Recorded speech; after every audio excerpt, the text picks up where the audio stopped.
Practice para sa dinagyang 2021 Tribes Performance nagsugod na subong nga adlaw. Si John Sala nakatutok. Mapagsikag puno sang enerhiyang ginapakita sa dinagyang dancer sa tunga sa mga pagbag-o sa naandan nga pagpasundayag sa mga tribo. Talo sa naandan nga mga madinuagon nga costume, subong talulupang doon nga face mask na ang nagapangunang nga suksok sa mga dancers bangod man sa ginapatuman nga health protocols. Isa si Christine sa mga maswerte nga napilian nga magsaot sa dinagyang 2021 virtual presentation. Kag apisan masako ini pursigido sa gihapon nga balanseo ng iya oras sa online class kag practice. Happy kay damo nag-audition pero isa ako sa napilian bala.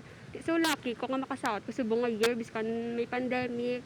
Kunsang unang konsepto sa mga saot ang nakasentro sa mga istorya kag kasaysayan sang Iloilo. Subong ginhatagan sang pagtamod ang pagpakigbato sang syudad sa pandemya. Diri nato makita ang pagiging warrior concept sa bilog ng mga Ilonggo.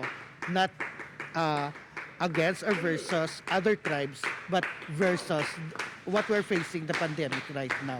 Halin sang Marso bangod sa pandemya apektadong events industry. Gani pinaagi sa pagpadayon sa dinagyang 2021 apisar nga online. Dako ang mabulig sini sa mga artistic directors kaangay kay Jomar. Is the mental health of the artist per se and the mental health of the people that are devoted to Santo Niño and the people that are watching.